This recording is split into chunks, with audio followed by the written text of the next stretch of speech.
Ladies and gentlemen, boys and girls, and most importantly, my they-them royalty, welcome to the Broke Boy Sports Podcast, live from the Bar of Nowhere, I guess is what we're going to start calling this place. It's nowhere that you need to know where it is, and it is in nowhere. So, yeah, not like the Marvel version of nowhere, but nowhere nonetheless. Hold on, you guys know that I'm buying time while I try and figure out how to, while I share out all the links and stuff like that. So, I guess this is, hold on, sorry. Oh, damn. That was crazy loud. Sorry, I just dropped it straight onto the bar here in nowhere. A couple other things to go over. Shout out to whoever our new subscriber is. Really appreciate you. Shout out to whoever's in the audience right now checking out the pod.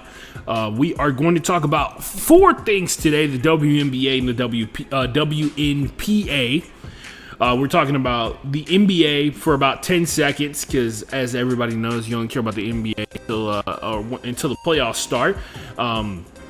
I care about it year round, but I don't really have like any nuanced thoughts for you to give, or any nuanced thoughts to give. We're gonna talk about like three weird things that are happening, basketball wise. Oh, right, the NCAA tournament, right? Like there's like a big tournament to determine the national champion that's going on right now. We're gonna talk about that a little bit, just a smidge, and then we're also gonna talk about the women's bracket for about 5 seconds because I'm a big proponent of calling it like it is to a certain degree, and in very few of the sports that I talk about on this podcast are there going to be sports where the winner is not obvious. The winner is obvious. There's going to be very few of those. Spoiler alert, the women's bracket is basically UConn. And everybody else trying to beat UConn. It's like everybody else is chasing one person, and it's AZ Fudd and Sarah Strong, and the UConn Huskies doing their thing yet again. Sorry, let me get these messages out here. I'm sorry, these posts out real quick. And holy crap, theme song's about to end, and I haven't even typed anything. Everybody else is chasing. Whoa, bro, not chill. And when I say bro, I mean me. That was my voice because I was looking at the actual stream and all that kind of stuff. So let's see here. This is episode 233, which is pretty cool. People still checking out the pod. If you got any questions or anything that you, if you got any questions or comments, really, honestly, I'd love to get some takes. A lot of people. There was one time we were doing the Super Bowl and we had a little back and forth in the chat about why people like Bad Bunny so much, and I tried to tell them people like Bad Bunny because he gets the people going, and when I say people, I mean the beautiful Latinas, and I think we can all get behind that.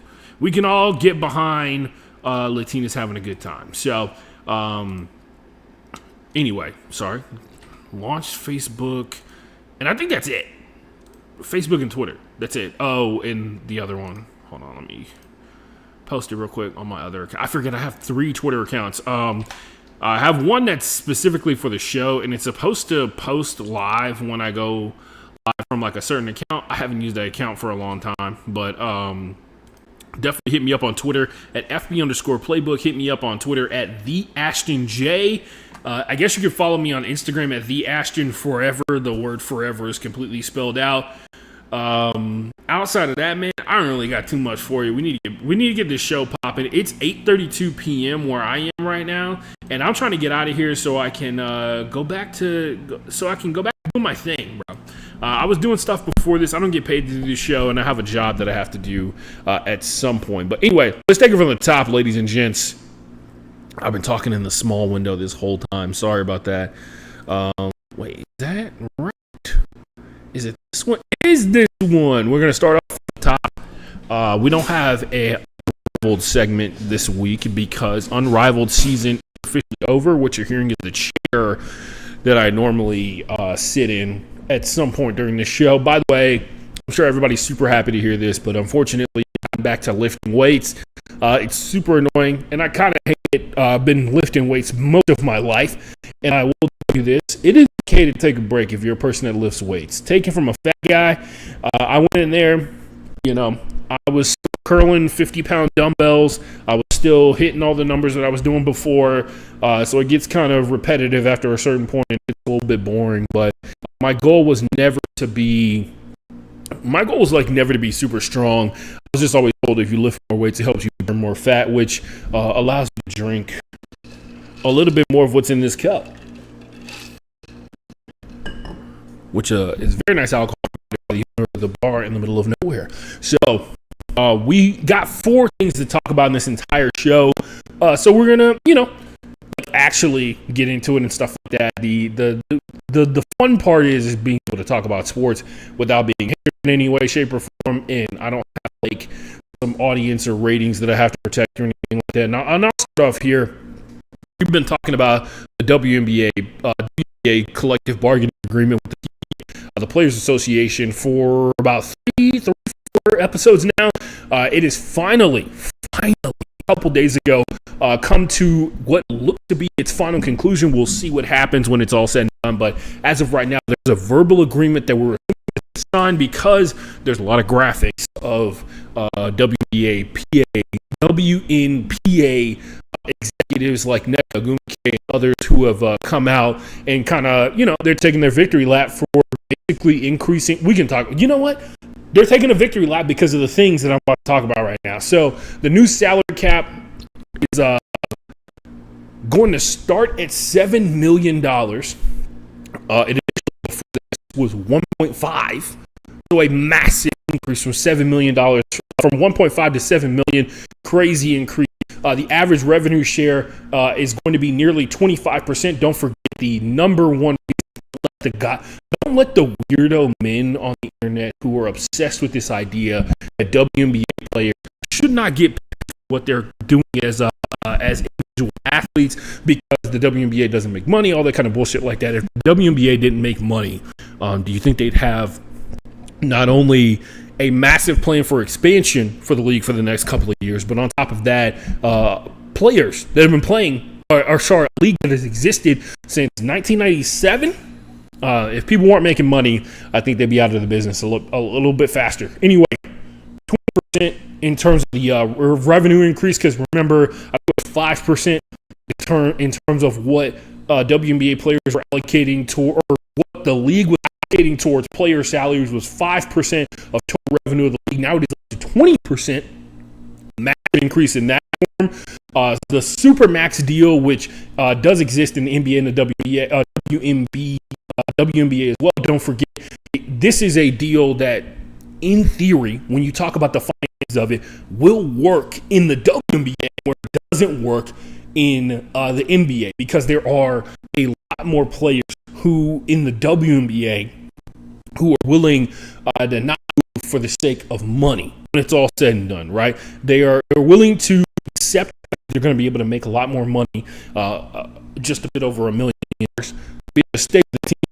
Whereas you talk about the NBA, where the basically the Supermax was you get from $155 million, I think like a $30 million increase or something like that, right? Almost $200 million is what you could offer a player if they were going to be eligible for the Supermax, which means they had been playing for the team. I want to say it was like 5+ years or something like that. And the important part of that was essentially this is a way for players who have been drafted by an NBA team. They've been able to sign an extension, which usually happens after your third season, because your third season is a team-controlled year. As you are, every rookie in the first round signs a 3-year deal. The third year is team control, very similar to the NFL, where every first-round rookie signs a 4-year deal, and the 5th year is a team option, so they can decide whether or not you end up getting re-signed for the 5th year, all kind of stuff like that. CJ Stroud, if you're a Houston Texans fan, circumvented this process because essentially they picked his 5th year up in his 2nd year in the NFL because of how well he played. And this is essentially what it's built for. It's a team option for them to be able to take advantage of young, explosive, amazing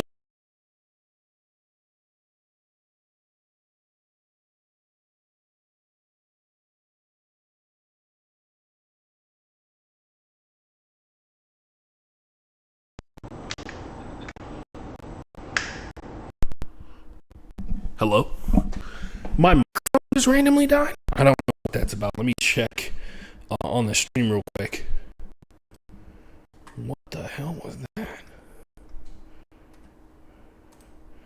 Sorry if you're going to hear double audio. Live.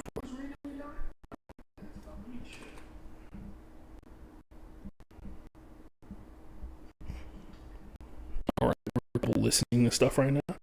Yeah, my audio's back. Anyway, as I was saying before, the new situation for WNBA players is that the Supermax deal in the WNBA is worth $1.4 million. And that's important because it can, it's enough of a financial sway because it is an amount that very few teams can offer to another player that is also on their team. Stuff like that. What just happened? Looking for something.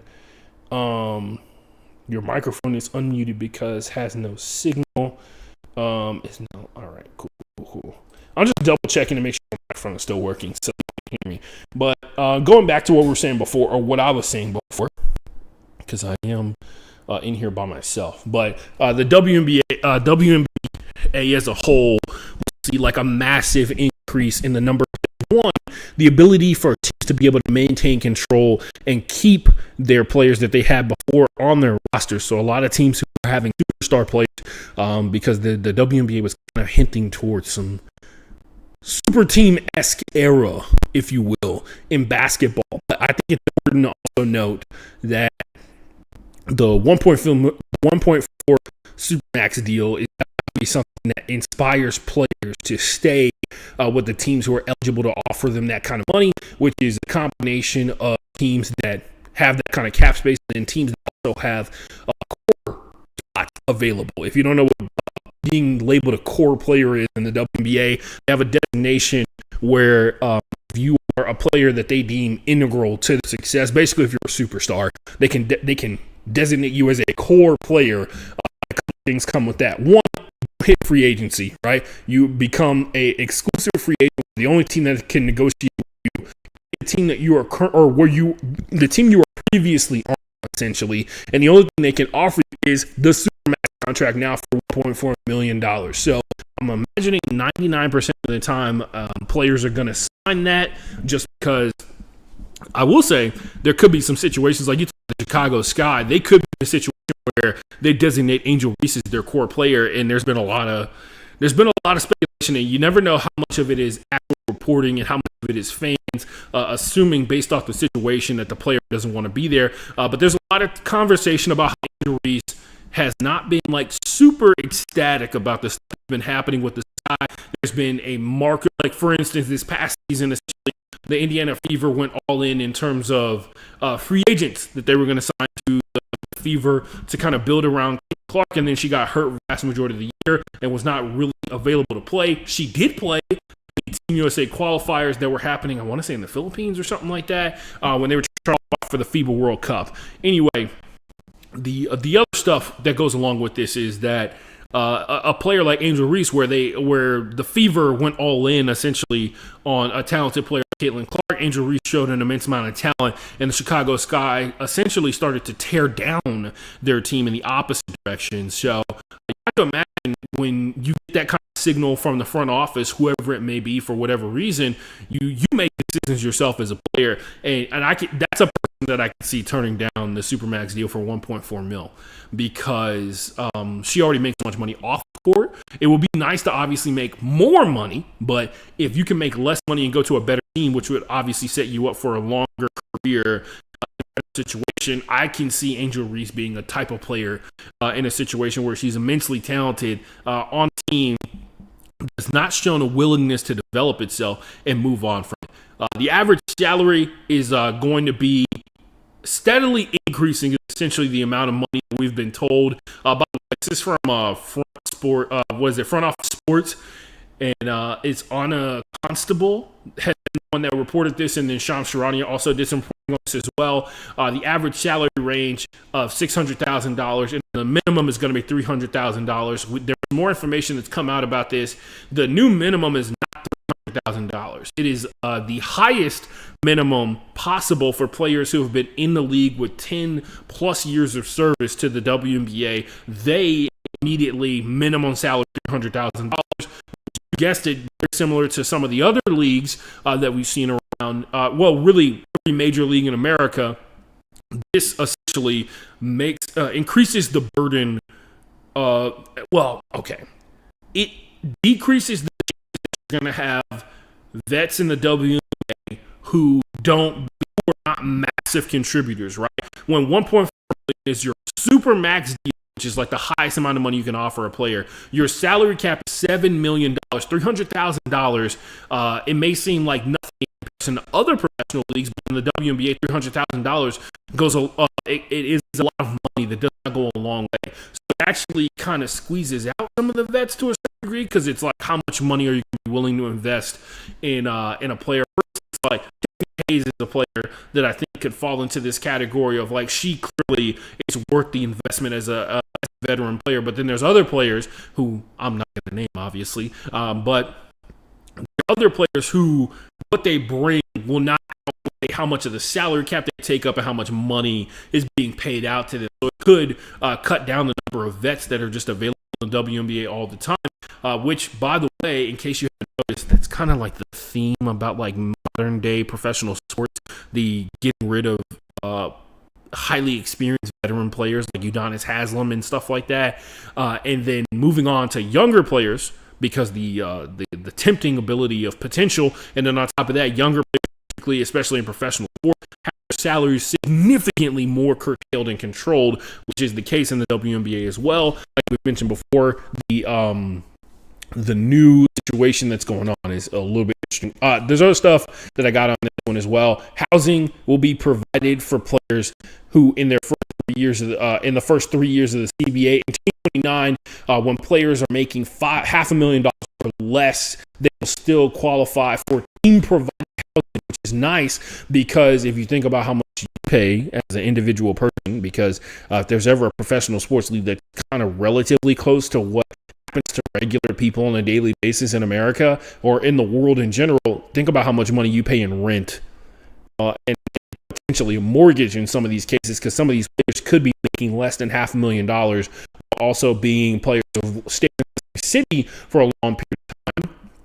And you think about that and you're just like, well, that's the free housing, like not having to pay rent, not having to pay bills will go a long way, because you'll end up actually keeping a ton of your salary and potentially being in a better place financially when it's all said and done.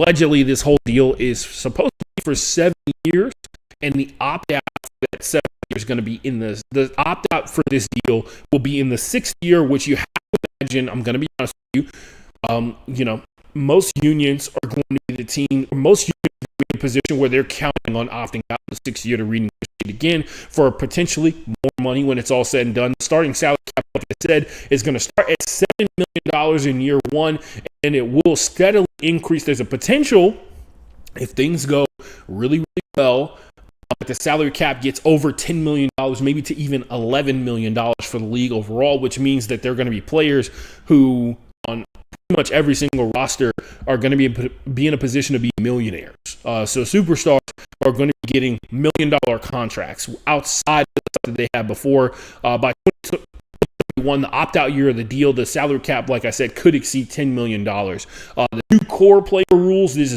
is an interesting way to shuffle around money. I mentioned before, the core players are players that are independently designated by each individual franchise. They're essentially a franchise. They're essentially a franchise tag. In some ways, they're similar to the franchise tag that we see in the NFL, but it's not a one-year deal. They get an offer for a 1.4 super max deal, which negates their ability to actually hit free agency. So, for instance, the second that this deal was signed on Instagram, there were already rumors that Asia was going to end up being the core player for the Las Vegas Aces. If you don't know who Asia Wilson is the best player in the WNBA, and it would shock me that if she's not the designated core player for my Las Vegas Aces. The other thing to note about that is that there's a long list of free agents that was released earlier today, and it's basically like every major player in the league is going to be up for free agency at some way, shape, or form, including key pieces to what the Aces were able to do last season, why they're champions 3 out of the last 4 years and in a position, in theory, to be able to compete for 4 titles. This is where it gets really tough because Chelsea Gray, Jackie Young, who are the 2 best guards on the team, are now going to be real free agents, and there's a real chance that somebody sees Jackie Young, who is one of the best point guards, if not the best point guard, next to Chelsea Gray in the WNBA, and they choose to offer her the Supermax without picking a core player on their own current roster. So we'll see. Core players get to veto trades, so they basically get to pick where they end up going, which is huge in terms of player empowerment in general, just because no trade clauses, even in the NBA, are extremely difficult to come by. Very famously, Bradley Beal's the first player in a long time to have no trade clause other than LeBron, right?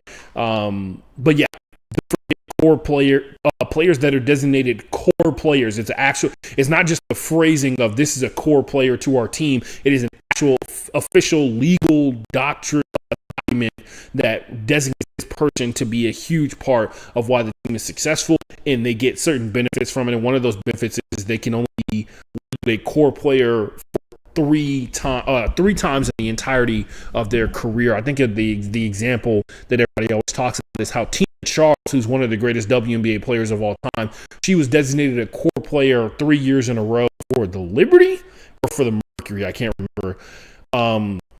But yeah, so the way it breaks down is, and this is what I was talking about before, how the minimum salary is not $300,000.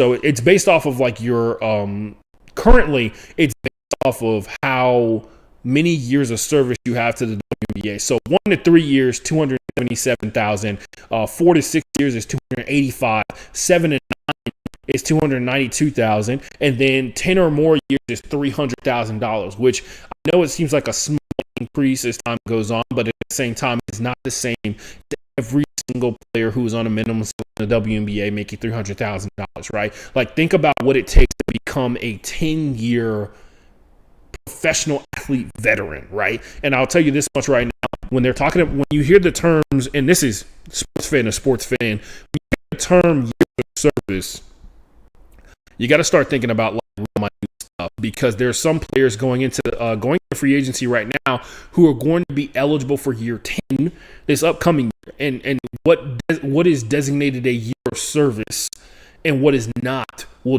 definitely be up for grabs in terms of like the details. This is the kind of stuff that the MLB uses to prevent players from reaching arbitration and then thusly ending up making a shit ton of money in free agency or from personal negotiations. So just something to think about when you think about years of service. You're probably going to start hearing some weird things going on about like players getting cut randomly throughout the course of the middle of the season because they're coming up on. There's always that collective. There's always been a big conspiracy theory about how the NFL, not as individuals, but as collective, this is a conspiracy theory, not a thing that happens, but there's a conspiracy theory that because the NFL pension is designated for players who last for, it's like an exact number of days and years in the NFL, and it takes a while because Eric Hernandez, I think they said was like, Aaron Hernandez was like 4 days short of being able to qualify for the NFL pension, which would have meant that his family, his young daughter, and his wife would have been eligible for money for the rest of their lives because it transfers to the loved one of that person. And there's always been this long-standing conspiracy theory that There's always been this long-standing conspiracy theory that teams like general managers and team owners and presidents, stuff like that, really keep a detailed track of how many players they allow to reach pension age before they cut them, because if you're not paying attention to it enough, the pension could become overwhelming to the point where it is a detriment to the amount of money that the league makes as a whole. And so they're like super detailed about it, and you have to, there's a certain part of you as an NFL football fan, and this is probably as well, you have to believe that that's the case. You can't believe that these companies, these billion-dollar organization, million-dollar companies, right? Because there's some NBA teams that finish in the red when the season is all over. But most of them, including like the big time teams, the Lakers and the Celtics, they finish in the positive, in the black, by a lot, and they contribute to the brand of the NBA a little bit more than you see like smaller market teams. But nonetheless, I think about these teams. They're constantly moving players around for like 10-day contracts, 2-way contracts. They're keeping track of bird rights, keeping track of mid-level exceptions and stuff like that. And same thing in the NFL, there has to be somebody who's in charge of like paying attention to like, hey man, keep this guy here another 3 weeks. A guy who we don't think could be another NFL roster, a guy who we don't think could be signed to somebody else's practice squad. We could be privy to making this guy, like giving this guy a pension to the point where he makes money for the rest of his life. And after having not contributed a ton to the NFL, in terms of like keeping the brand alive and helping teams win and stuff like that. So there, in the back of my mind, I've always believed that that's a real thing for sure. I think that there's like somebody on the team who's been there for a long, long time, keeps track of everybody's eligibility for pension, and they kind of weed out as time goes on in terms of like non big name players who or players who used to be really good for a short period of time, and preventing the one hit wonder from being able to hit pension and getting paid by the NFL for the rest of his life and his family too. So just some thoughts, random stuff. Imagine that kind of detailed meticulousness is also kept track of the WNBA. So that's pretty much all I got on this one. It's obviously awesome because what I heard is in every aspect of this entire deal is more money to the players. And if you listen to this podcast, that's the only thing I really give a damn about. Like when people are talking about how frustrated they are with how wild NIL is currently in college football, and how wild it is what players are capable of doing during the offseason, I also have to but also have to point out, the current reigning national champion is Indiana, a team that spent literally centuries of football being irrelevant and is now the top of the college football world because of NIL, because of the loosened transfer rules that we all listen to now. This NCAA is considered to be one of the has the potential to be one of the best in terms of ratings, in terms of not knowing who's actually going to end up winning and out on top because of NIL laws and because of quicker transfers. The benefit of the fact that you can make money that is comparable to a low-round NBA pick playing college basketball for multiple years, as opposed to going to the NBA and getting into a situation where there's not much room for you on the roster. You got to figure out a way to survive as a professional athlete while you're still developing yourself as a basketball player, right? It's not running for the grind. It's putting yourself in a position where you can get better. And because of that, not only is talent being distributed more evenly across basketball as a whole, the fact that Duke is still one of the hot contenders to win this whole thing, but it still matters in the grand scheme of things that people are able to compete in NIL, and the transfer rules changing within like a very quick span of each other has made that possible, despite what you, old person sitting at home waving at the cloud angrily, may think. Anyway, we'll talk about the NCAA tournament later. We got to talk about this. We got to talk about this real quick. I thought this was funny when I saw it, just because it is a trick. It's not a trick. It's a thing that happens in sports that kind of disillusions you to a certain degree. So the World Baseball Classic happened the last couple of weeks. I'll say this much. I'm in Houston, Texas. The bar's in the middle of nowhere. So while I'm inside the bar, I am in nowhere, but I live in Houston, Texas. And I can tell you right now, Daikin Park, which is where the Astros played, was sold out, I think, every single night. World Baseball Classic for every single game. I know there were people who came from like all over the country here in the United States of America. In particular, I'm sure there are people who came from all over the world. I met a guy who was from San Antonio to Tokyo for one of the pool play games. I met a family of people. I met a family of people who came all the way from Idaho to come and watch Team Mexico play here in Houston. Pretty dope, man. And we talk about baseball being the nation's pastime, which doesn't necessarily mean it's the most entertaining game. It means that it's the game that helps us pass the time. But it is a game that clearly resonates with a lot of people in a deep way, even to this day. Which is why they make so much money and why they benefit from that fandom so much. ESPN put this article out, a bunch of other places did too. Tuesday night's final for the World Baseball Classic featured Team USA and Venezuela. Yeah, kind of wild just off rip. But it did feature, it was 10.2 million viewers, according to Fox, which means that the numbers are a little generous. You know what I mean? That's what happens when it's all said and done. But I'm sure they did a combination of Nielsen ratings and also streaming ratings as well. That was more than double the last World Baseball final in 2023 that was on FS1, where Japan beat Team USA 3-2. You're probably wondering, damn, man, does that mean that baseball is back? I make the argument, not so much. So I went back and let's be honest, I've been a sports fan for a long time, and more importantly, I spent a lot of time in college studying like the business of sports and stuff like that. Not to say that I'm like kind of tactical mastermind or anything like that, but understanding how ratings work and also understanding the importance of timing. And one of the biggest things that, and I think a lot of you at home know this as well, one of the biggest things that came out of 2020, not only with one of the, you know what, we're not going to get into that. One of the big things that came out of 2020 in terms of sports is the schedule is now different permanently. The NFL has made, after 2020, a massive move to expand multiple holidays. They're already talking about having Thursday Night Football. They're already talking about having NFL games the day before Thanksgiving, while on top of having games on Thanksgiving. And I think that's important to the grander scheme of things, where the NFL is just constantly like they're trying to have games in different countries that have never had games before. They're trying to have games on different days that have never been done before because of what happened in 2020, where they saw the ratings, because in 2020 the NFL had a game on every single day of the week.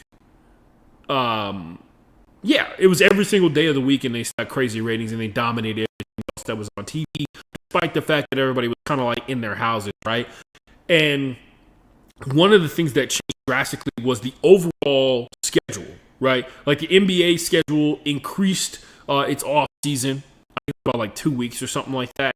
The NFL slightly increased its off season, but it also moved into a 24-hour news cycle. Well, a 365 news cycle, I guess is the best way to phrase it, where there's like key dates where they're not the conversation. They are not being talked about for very short periods of time. And to catch your breath, and then you get right back into football. As you can tell, Super Bowl happened 2 weeks later. The Combine happened. Now free agency is happening, and we're still talking about free agency. The thing that goes along with that is next year there seems to be this idea that the Combine is not moving. I'd be interested to see that, because it would mean that the Super Bowl happens, and then there is 1 week, and then teams will be reporting for the Combine in Indianapolis. So, yeah, that's moving, I can point out, is one of the key reasons for this drastic change. From 10.2 million viewers this past WBC final to the 4.48 we saw the 2023 final. I went and looked it up. Time zones may have been a slight factor in this one. The teams competing in it, Shohei Ohtani was in the final, so it's not even one of those instances we can point out that, like, hey man, the game wasn't competitive, or like the teams weren't a draw. Japan has a series of Major League Baseball players, including the guy who we all think is like maybe the greatest baseball player of all time in Shohei Ohtani, and then he was playing against Team USA, a team of players who are considered to be the best baseball players on the planet. 2023, although I will admit, had a strange overlap with one event. It happened in March, and I think that explains the drastic dip in ratings and difference. So the WBC Classic, the World Baseball Classic, was happening throughout the course of March, whereas this year it happened partially Well, one, all of the WBC happened before March Madness began. And I think that's why this year we saw a massive jump to 10.2 million viewers. Now, I will say in 2023, when they had the final, it was on a Tuesday where there were no college basketball games going on, but it was also 2 days before the Sweet 16, and it was a day after the round of 32 had finished playing. So the key thing to take away from this, kids, is timing matters. Because you can sit here and be like, oh, well, it was on Tuesday, and it wasn't really competing with anything. It was competing with stuff. It was competing with the women's basketball tournament as well. But on top of that, there's one thing I can tell you right now. One of the biggest marathons of games that you're going to get from the American sports fan is their ability to watch March Madness. As time goes on, once you get past the round of 32, it kind of calms down a little bit because the Sweet 16 is only 8 games, right? But before that, it is a marathon of games. It feels like it's happening every day, even on the days where it is not. So that affects people's one, focus on other sports that are going on, and then 2, willingness to watch. So I'm sure there are a ton of people who watch March Madness also love baseball. I'm sure there's a big overlap in those two groups of people. I cannot sit here and say I can safely sit here and say you having the final for your baseball tournament a day after the round 32 ends and 2 days before the Sweet 16 ends is going to fuck your ratings, and that is exactly what happened. So it's not like there's just this massive people who remember that baseball exists, right? It is about timing, and some of that is pivotal because right now we talk about the NFL constantly expanding. The NFL is imposing its timing on like everything, right? The WBC kind of looked out this year because they were essentially 2 weeks away from being the same time that the NFL Combine is on. And for those of you who sit here and say watching the NFL Combine is weird, I'll tell you this much: it's not weird for millions of people who do, including your boy. I love seeing cool drills and stuff like that. Also, it's a great time to learn about individual prospects that are coming up the NFL draft. But the WBC found literally they hit a pinhole avoiding stuff that was going on with NFL free agency, and then also because NFL free agency is not a game that you can watch, right? So it's not like live television. It's stuff. It's stuff that helps people who put on news shows have stories to talk about, debate shows that have stories to talk about. The same thing goes for the NFL Combine. It is a lot of stuff to talk about. It's definitely a viewing platform thing. But at the same time, avoiding being on TV at the same time as that is massive for the ratings because I think every single game averaged 1 million viewers for the first time in the WBC. So just to think about, that's how sports works sometimes, kids. Also, WBC, I'm not going to sit here and I'm not going to sit here and pretend that I watch it. And I'm not really a baseball guy. Played baseball when I was a little kid and never really got attracted to the sport as a whole.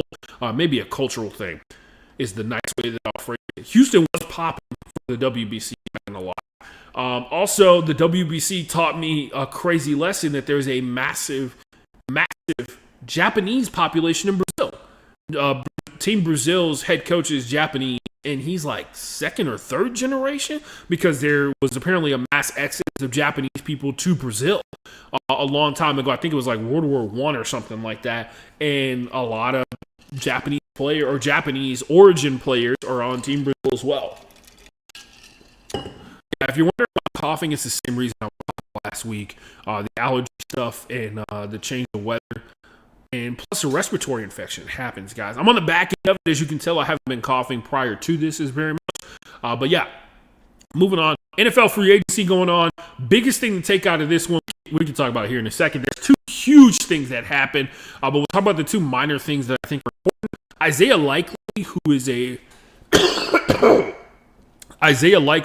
who is a former tight end for the Baltimore Ravens, is now signed a 3-year deal worth $47 million if he gets all the incentives to play for the New York Giants. And he's a guy that I think if you are a person who pays attention to the Ravens or pays attention to football, or more importantly, if you're a fantasy guy, you know that Isaiah Likely is a guy that could potentially be like the best tight end or a top 10 tight end in the NFL. He was behind Mark Andrews all his time when he was with the Baltimore Ravens. So Mark Andrews is going to stay in Baltimore Baltimore, and Isaiah Likely is going to join the Baltimore Giants. The thing that people have been saying because I think out of the 10 free agency moves that the Giants made, 5 of them were Baltimore Ravens players going to the Giants. So, if you guys don't know, John Harbaugh is now the head coach of the Giants. That's why that's happening. Isaiah Likely showed himself to be amazing in a lot of different ways this past season. So you have to imagine with the value of a tight end to a young quarterback that likely is going to be huge for Jackson Dart. In terms of like the wide receiver position, we don't know what Malik Neighbors is going to look like. We also know that Rondell Robinson, who was the guy that Dart was targeting a ton during his short time or during his time when he was a starting quarterback. When he first started, he's now gone to the Tennessee Titans, obviously because they were paying him a shit ton of money. But nonetheless, Isaiah Likely, if you're a fantasy guy, might be the move. Other stuff, the Bills are signing. The Browns are signing AJ Epinesa.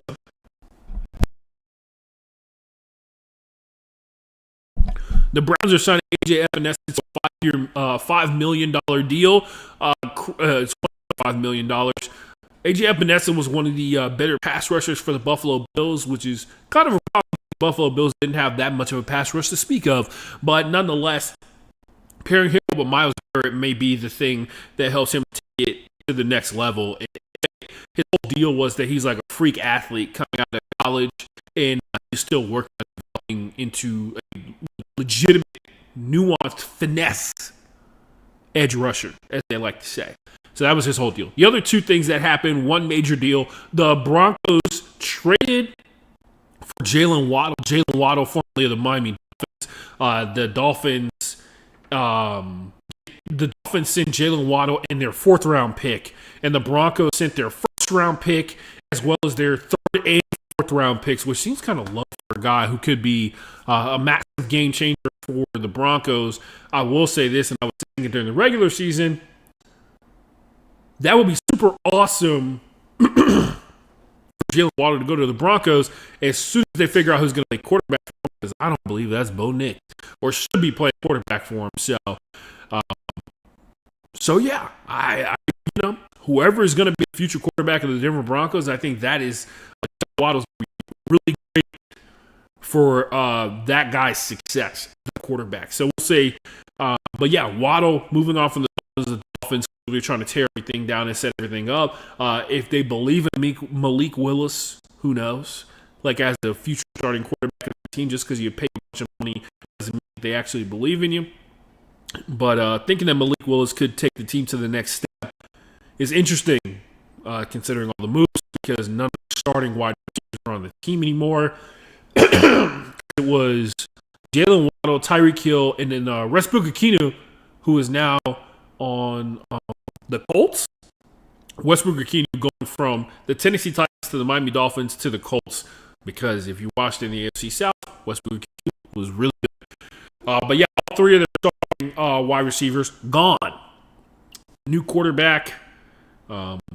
Yeah, it's going to be interesting in Miami, but then again, the expectations got to be pretty low, right? Like, I mean, you really expect the Miami Dolphins to come out and compete for a playoff spot. So anytime that they get in a position where you can, anytime you get in a position where you have to draft picks and your expectations are super low, and there's a lot of new people around, you call that a win. You don't want to be in the Bills type situation where there's new people around, the expectations are high, and you don't have great draft picks. So, yeah.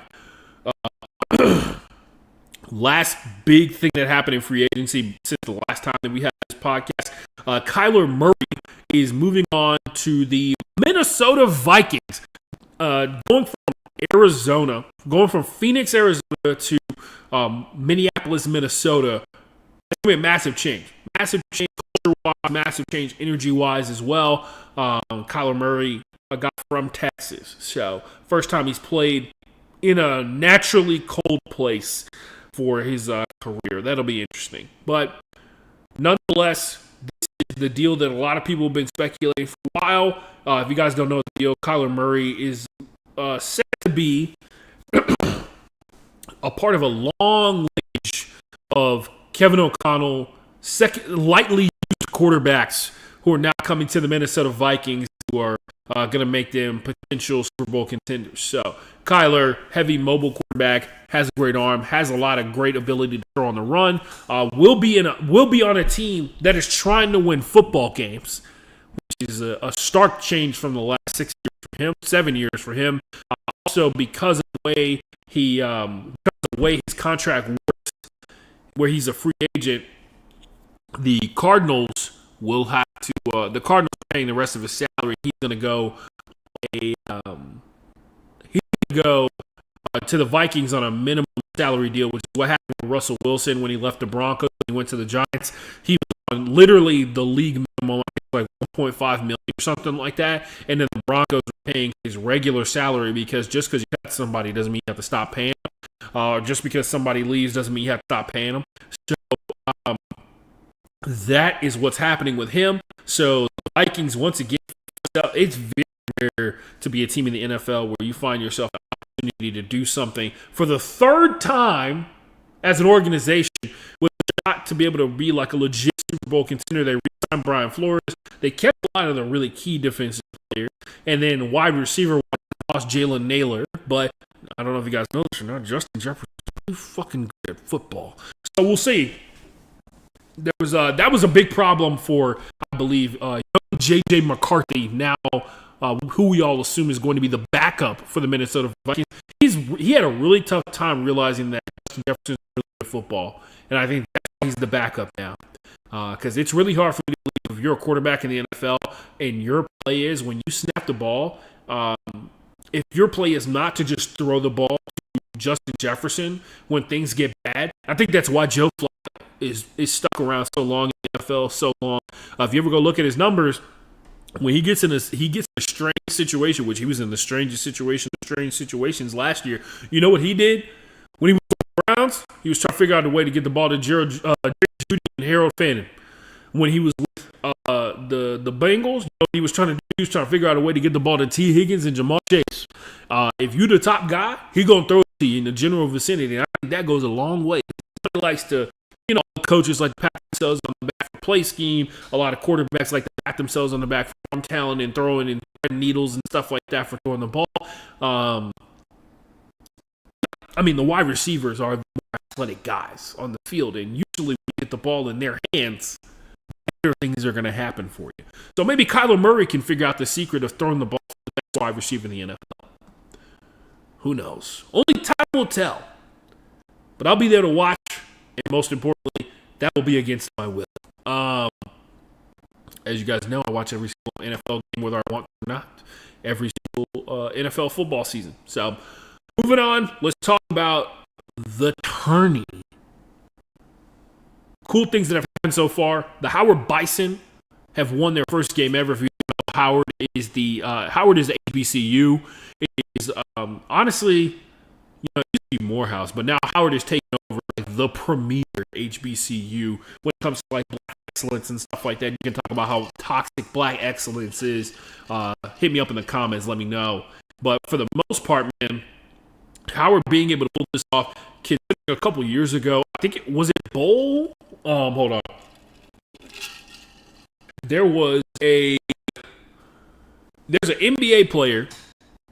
I should have looked this up beforehand. There was an NBA player who has a cousin. He has like multiple siblings and a bunch of cousins who are all like really tall from Africa.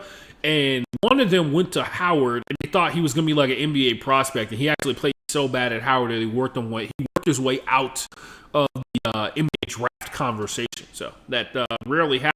Howard has been on a steady increase as a basketball program overall. You have to also remember Howard is not a school that is invested in athletics like that. Like they have a brand that's about academics, so they're not necessarily super pumped about like they're not gonna there are gonna be a lot of people who are supporting them and stuff like that if they make it to the point where they get to go back to campus and stuff and they're still in the tournament. But the fact of the matter is that the Howard Bison are an academic school. And so for them to even make it this far is vastly impressive, a great testament to the coaching staff in terms of recruitment, and then, of course, a great testament to the players out there and balling out of fucking control. Because no matter what they say about the play-in games, despite the fact that for some reason HBCUs always find themselves in the NCAA playoff game. I'm sorry, the play-in game. A win is a win.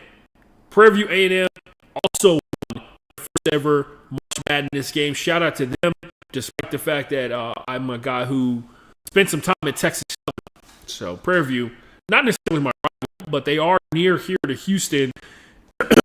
They are nearby in Houston, just outside of really before you start going towards. Is it Austin? Yeah, you go down 290 outside of Cypress, like you're going to Austin through 290. You will pass Prairie View A&M, and shout out to them once again. Academic school, heavy on the nursing program, heavy on a lot of other academic things as well. Shout out to them for balling out of control, getting this NCAA win, because I think that guarantees them the check, right? That guarantees them the athletic department gets a check off of the NCAA tournament based off of how well the tournament does ratings wise. Other stuff going on in the tournament. Duke almost did it again. And I know I'm gonna be honest with you. I'm not gonna be surprised when the article comes out that the Duke rating, the next game for Duke, I think they're playing like Baylor.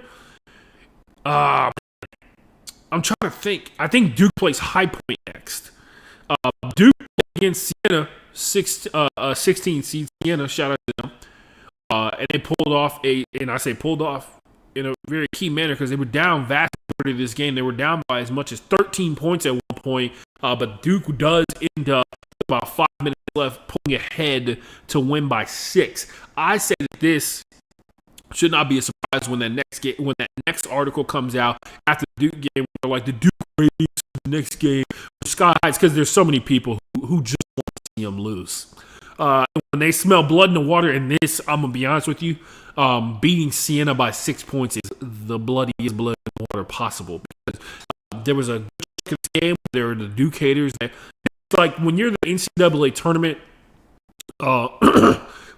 when you're on the executive committee or when you're a person that's working on producing the NCAA tournament, you got to love games like this. The big team spent most of the game down, so it had time to circulate on the internet and get people to tune in, whether it be live or on mobile and stuff like that, because there's a bunch of people who skipped out on work, and then there's a huge chunk of people watching the games at work and getting paid while doing it. Shout out to them.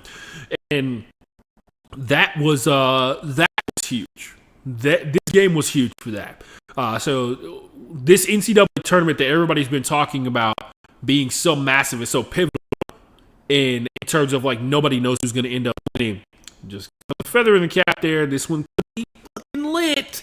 TCU beats the classic upset on the tournament bracket. They played against Ohio State and hit a game winner with 4 seconds left on the clock to beat Ohio State and advance on. They were the 9 seed. Ohio State was the 8 seed, and the 9 seed advances on. The most common upset in NCAA tournament history, 9-8. The other one, well, this one isn't. Yes, it is. This is the common, like the most common big time upset. The second most common big upset, right? High Point beats Wisconsin. They High Point 12 seed Wisconsin with the 5 seed coming out of the Big Ten. This is the second most common upset in NCAA tournament history. It's the 5 versus the 12 seed. You don't know if you're new to basketball and stuff like that. The way seeding works is based off of like competition you play over the course of the season, plus like your strength of record and how you perform in those games. So a lot of times the 5v12 is a low high major team. So Wisconsin's in the Big Ten, high major school. A 5 is a low high major squad that they were like maybe middle of the pack or slightly above average in their conference, in their big conference. And then the 12 seed is usually the most exceptional major team. So they are the above, they are the elite of the elite when it comes to the small schools. Case in point, High Point. Raise your hand if you've ever heard of High Point before this moment. I'll wait. I'll actually take a sip of my drink while I wait for you to figure out if you've ever heard of High Point University or High Point College before today.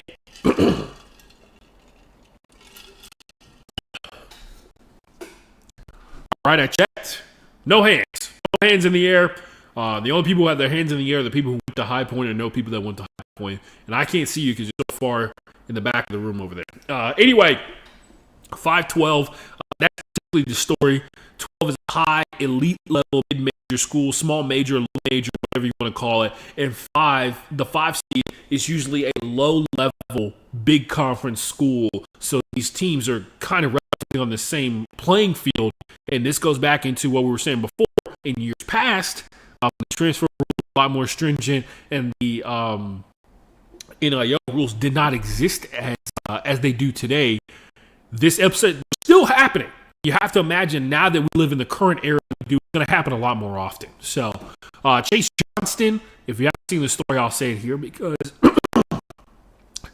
Chase Johnston, if you haven't seen the story, he hit his first 2-pointer the entire season. I think I saw this on Jeff on Sports, one of the best Instagram followers and Twitter followers as well. Dude used to be a big-time radio guy, and he started talking about, I believe, the truth. And then people got really mad about that.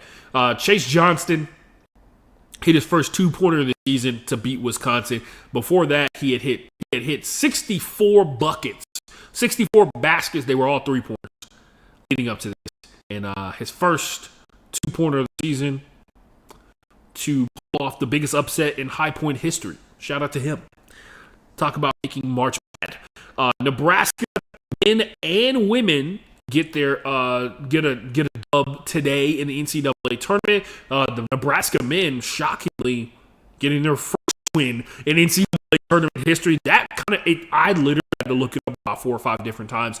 Nebraska's men's team has never won in the tourney up until yesterday, really, because today is March 19th, and they played earlier yesterday. So yeah, that was pretty dope. Outside of that, man, I'm gonna just keep watching the tournament. I don't have any hot takes for you. I don't know who's gonna fucking win the whole thing. I'm gonna just enjoy it and sit back and enjoy it and watch. And I tell you guys this all the time. If you listen to the podcast for a long enough period of time, you guys, sometimes you just gotta watch sports and enjoy sports, right? Like I got real in depth about the WNBA, the NFL. I'm about to get a little in depth about the NBA as we come closer toward the end of the season. But sometimes I got to be honest about sports that I watch and stuff that I enjoy watching. So, tons of fun. The NCAA tournament is always a lot of fun. It's especially a lot of fun for me now because when I was younger, I didn't have access to watching streaming. And now, with my cable package, I just watch it on my phone. By the way, if you're a DirecTV customer, absolutely the worst app. The worst TV watching or the worst streaming app that I have on my phone is DirecTV. Can't watch it in a mini window, so you can't. They used to have it, and then they took that feature away. You can't watch it in a mini window, so it has to be full screen no matter what is happening, or it will stop and it'll completely black it out. It opens up muted, which is tough, and it also has a terrible search feature. So if you're a person that watches DirecTV, get on that. I know you guys don't care because you're getting like $300 a month, like every single customer they have. So we pay $300 a month, and we don't actually even get like HBO and Showtime. So I mean, you wonder why cable is falling apart. It's because of stuff like that. And now we live in a time where HBO is about to be, in theory, significantly cheaper because it's about to be folded and merged and stuff like that. Maybe we talk about that when it's a little bit more official. Well, it is officially going to happen, but there's more information about what's going to happen on the app. Because I would love to sit here and turn this into like a media business podcast, but we don't really have that ton of time. I have 3, 4, 5 things that are happening in the NBA that are absolutely fucking insane. Cade Cunningham of the Detroit Pistons, best player on the team, without question, has a collapsed lung.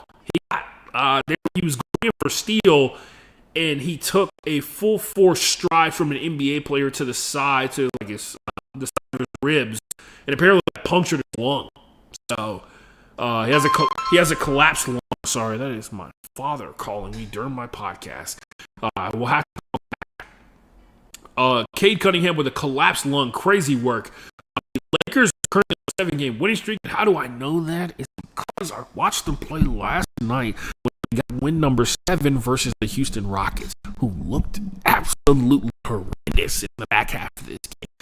The Rockets, I'm a big fan of. The Rockets shot making, absolutely terrible. They're built. They do not, as I like to describe it, they don't have access to the 3 ball. They don't have access to the 3-point. And in the NBA, that's going to be a problem. Yeah, the Lakers kind of did them in a little bit. We saw towards the end a lot of like ISO calls that were being had by certain people, and some small turnovers. But for the most part, the Rockets just don't have the consistent offensive power to kind of pull away from teams like the Lakers, who you could make an argument the Lakers are playing significantly better than they were. Which happens, especially when you talk about like superstar level players like LeBron James and borderline elite level players in the NBA and Austin Reeves and obviously superstar and Luka Doncic. Right? Sorry, those 3 guys being on the same team, eventually somebody's going to figure it out. So playoffs just around the corner, and the Lakers are looking pretty good for a team that people were like they're just going to make it slightly play in, and now I think they're like 4th or 3rd or something like that in the West. So no shade. The Rockets, though, I watched the game in person versus the Pelicans. A lot of fun watching that game. We'll say this: had a tough time with the. You know what? The Pelicans played really well. They're really talented. DeJounte Murray back has been massive for the Pelicans overall. Also, I think this is the most games that Zion Williamson has played in his NBA career so far. So it turns out your knees work a little bit better when you're not drinking 2 liters of Coke every day. So, so I feel like he'd be sitting here if he was doing 2 liters of Coke, the other Coke a day. But yeah, nonetheless, I don't think many of us should consider the Pelicans to be all that deadly, but the Rockets are playing the Hawks. I thought they were going to play the Falcons. Is who I was going to say. Also, RIP Music City. Look, they could have done treasure hunt in Houston and it would have been less of an uproar, but whatever. But yeah, that's pretty much it, man. The Rockets look bad. Maybe it's because the Lakers are like that good, they're best in the West and stuff like that. But it was just tough knowing that when it comes down to going bucket for bucket with the team, the Rockets have that kind of offensive power. Like so much of what Kevin Durant does is centered on like Kevin Durant isolation.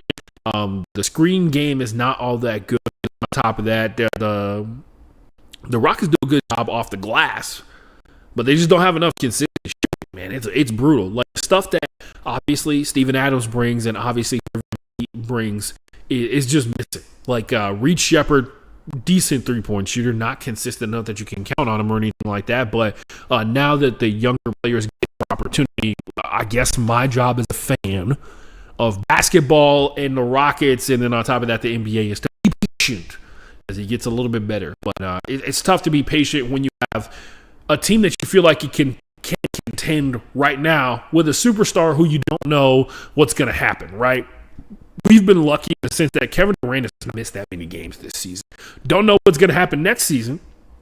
Don't know if he even wants to play on the Rockets next season because he could put himself in a position where he's just like, I want out, and they end up trading him away. It's brutal, man, watching the Rockets so far because you feel like the grand potential that the team has is just not showing itself. Whatever. The Lakers look good. Pelicans look pretty good too when I saw him play. But anyway, LeBron James is about to play the most game in NBA history, just very casually, insane shit. So, other thing I wanted to talk about NBA wise, and we're done with the show. Jason Tatum got a double, 24 points, 10 rebounds, and the Celtics have won 3 games in a row. Jason Tatum is still supposed to be recovering from an Achilles injury, and apparently that's not a thing for him, at least. We just saw like an Adrian Peterson level type thing. I think that is the safe way to say it, where Adrian Peterson recovered from like a torn ACL. I think or something like that. Crazy stuff. Can't wait to see. I hope Is he on Fab Five? Is he on the starting five for Netflix this year? By the way, watch, especially if you're an NBA fan. Starting five gives some great insight into players in general. Hopefully Tatum is on there again, because I think he was on there the first season. Maybe he's on there the second. Who knows? 4 points, 10 rebounds. Crazy work. Off of a freshly torn Achilles just a few months ago. Whatever. I just wanted to put it out. I thought it was crazy. Everybody else was reacting to it. Absolutely amazing. Overall, can't tell if the music is playing, because apparently I think my music app crashed because hold on a second. Other than that, man, I just want to say I appreciate everybody who checks out the show like a couple of seconds and stuff like that, just because it does mean a lot to me. I don't get paid to do this show, and I get to do this for free, talking about the sports I really enjoy and talking about some of the sports that I don't necessarily watch all that much. So trying to hone some skills that can be used later on if there ever were a big company that comes to call. Most importantly, trying to build a podcast where people want to come and have fun and talk about sports, man. So we gained a subscriber. Don't know who you are. Really appreciate you, though. We did this show in an hour and 6 minutes. And if you've ever watched the show before, you know that is nothing short of a miracle, if you will. And before the show ends, I just want to talk about something I thought crazy. Something I saw that was absolutely insane before. There's a young lady who was supposed to be the lead for this season's The Bachelorette, a heavily pasty white TV show. They've had like 30 people of color in the history of the entire island. It's been around for like 20 years as the lead.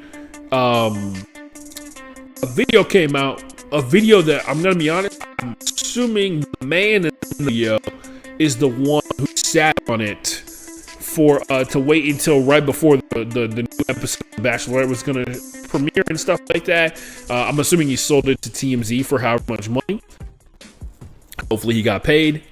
He doesn't seem like this guy on the face of the plane to begin with, but nonetheless, what happened to him in that video is absolutely insane. It shouldn't happen to anyone. He had 3 bar stools thrown at him throughout the course of what looked to be some sort of argument that happened beforehand. She put him in a headlock, and then also once again she did this in front of her daughter. Sorry, not once again. She did all this in front of her daughter, which is the most damaging part about it all. Like, you can be messed up, and I hope you seek therapy and get better as a human being, because luckily enough, you didn't do something that will prevent you from being a better person in the future, right? Same for her husband, fiance, daddy, whatever you want to call it. But what the damage that made to the child that is in the video is insane, and probably she's gonna remember the rest of her life. So hopefully you as a parent feel some great amount of shame for that. Nonetheless, don't let people use that as a video. Use that video as a way to try and convince you that women commit domestic violence anywhere near the same that men do. I don't know why I just went on that huge rant about that. But nonetheless, what she did was fun. They're both wrong in that situation. He's wrong for a series of other reasons that you have to watch that show to understand. But she was wrong for what the fuck she did in that video. She's wrong for a lot of other instances as well. I hope that child gets what she needs, because to have 2 parents who go at it like that is got to be mentally damaged in terms of like what you think love is a human being. All right, man, I'm out. Drink water, stay hydrated. Tell the people in your life, that you love them. And, most importantly, go home, Roger.